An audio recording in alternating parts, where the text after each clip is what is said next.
আসসালামু আলাইকুম রহমতুল্লাহি বারাকাতু। প্রিয় মিরসরাইবাসী, যে আমি গতকালকে এবং আজকে ফেসবুকের মধ্যে একটি ভিডিও ভাইরাল হয়েছে।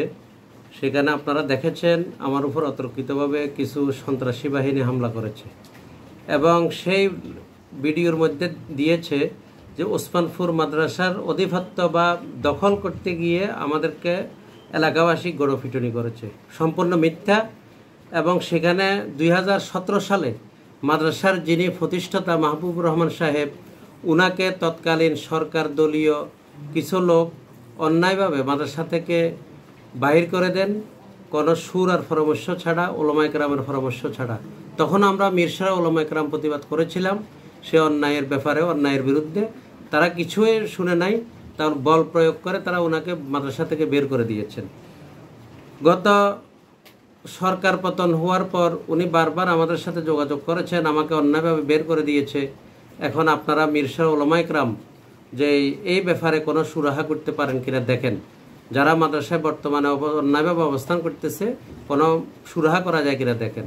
আমরা তখন ওনাকে বললাম, আপনি এলাকার যারা মুরব্বী আছে, গণ্যমান্য ব্যক্তি আছে, তাদের সাথে আলোচনা করেন। প্রয়োজনে আমরাও ওনাদের সাথে গিয়ে আমরা আলোচনা করব। আলোচনা করে বিষয়টাকে সুরাহা করা যায় কিনা আমরা একটি চেষ্টা করব। এই পরিপ্রেক্ষিতে দীর্ঘ আলোচনার পর গত পরশু রোববার মাদ্রাসায় গিয়ে বর্তমানে যারা আছে তাদের সাথে এবং যাকে বের করে দিয়েছে তাকে নিয়ে আমরা একটা আলোচনায় বসার কথা। এই কথার পরিপ্রেক্ষিতে আমি সেখানে গিয়েছি। যাওয়ার সাথে সাথে যে আমার উপর কিছু সন্ত্রাসী বাহিনী এসে, আমি মাদ্রাসায় ঢুকার পথেই অধ্যক্ষ যখন আমি অতিক্রম করেছি, যে ঢুকার সাথে সাথে আমার উপর হামলা করেছে।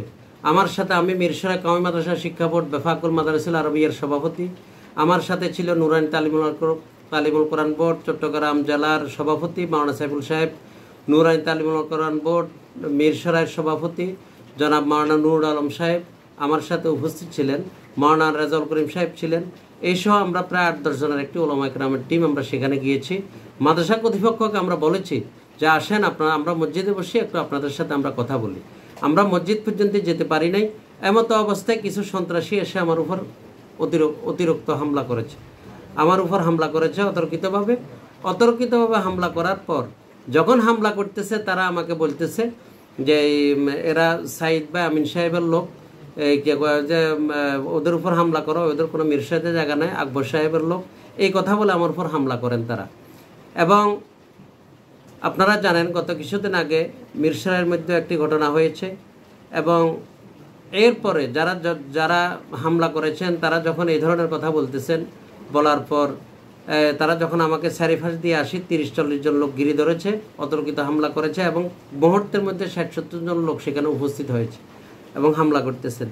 পরিশেষ যারা হামলা করেছেন, আমরা যখন মাদ্রাসায় যাই, মাদ্রাসার গেটে যাওয়ার পর একজন আলেম, ওই মাদ্রাসার শিক্ষক, ওনার সাথে আমাদের কথা হওয়ার পর ওনাকে আমরা বলি যে আমরা চলেন মসজিদে গিয়ে একটু বিষয়টা নিয়ে আলোচনা করি, কী সমস্যা এই নিয়ে ওনার সাথে আমরা আলোচনা হয়ে আমি মাদ্রাসার মসজিদ পর্যন্ত যেতে পারি নাই।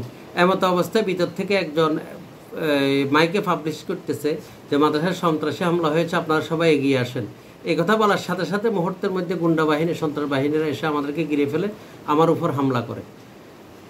এবং আপনারা জানেন সরকার পতন হওয়ার সাথে সাথে পরদিন বিভিন্ন জায়গায় হামলা হয়েছে, বিভিন্ন হিন্দু বাড়িতে, হিন্দুদের দোকানে, বিভিন্ন জায়গায় হামলা হচ্ছিল।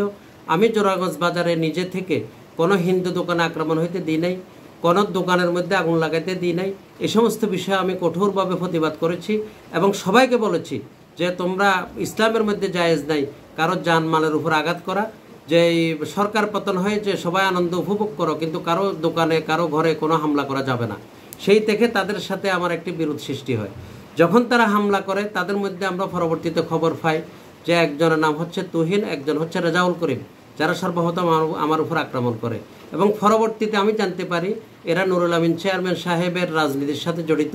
তারা আমার উপর, এবং এই হামলার পরে আমার কাছে অনুমান হয়েছে যে তারা পূর্বে পরিকল্পিতভাবে তারা ওঁত পেতে বসেছিল আমার উপর হামলা করার জন্য। তো যাই হোক, এলাকা প্রিয় মিরসরাইবাসী, আমি আপনাদেরকে এই কথা জানান দিতে চাই, আমরা সেখানে কোনো মাদ্রাসা দখল করার জন্য যাই নাই, তারা একটা হেডিং দিয়েছে, আমি মাদ্রাসা দখল করার জন্য গিয়েছি, সেখানে আমরা যে মাদ্রাসার দখল করতে গিয়ে আমাদের উপর এলাকাবাসী হামলা করেছে। কোনো এলাকাবাসী আমাদের উপর হামলা করে নাই। এ তুহিন এবং রেজাউল করিম নামে দুইটা লোকে আমাদের উপর হামলা করেছে, অন্যরা সবাই ছিল, আরও অনেক লোক ছিল, কিন্তু আর কেউ হামলা করে নাই, এ দুইজনেই হামলা করেছিল। প্রিয় মিরসরাইবাসী, আপনারা জানেন আমি সবসময় অন্যায়ের প্রতিবাদে সোচ্চার ছিলাম, এখন আমি থাকব। হয়তো অনেকে মনে করেছেন আমাকে হামলার শিকার করে যে অন্যায়ের প্রতিবাদ থেকে আমাকে দূরে রাখবে, সেটা কখনো না। আমি অন্যায়ের প্রতিবাদ আগেও করেছিলাম, সামনেও ইনশাল্লাহ যতদিন আমার হায়াত থাকে আমি অন্যায়ের প্রতিবাদ করে যাব। এবং আপনারা আমার জন্য দোয়া করবেন। এখানে যারা বিভ্রান্ত ছড়াচ্ছে, আমি তাদের ব্যাপারে বলতে চাই, আপনারা এই সমস্ত বিভ্রান্ত না ছড়িয়ে মূল বিষয়টি আপনারা তুলে ধরেন এবং দেশবাসী মিরসরাইবাসীকে আমি জানিয়ে দিতে চাই, আপনারা আমার জন্য দোয়া করবেন। ইনশাআল্লাহ অন্যায়ের প্রতিবাদ আগেও করেছি, সামনেও ইনশাআল্লাহ করব। ওয়া মা তৌফিক ইল্লা বিল্লাহ।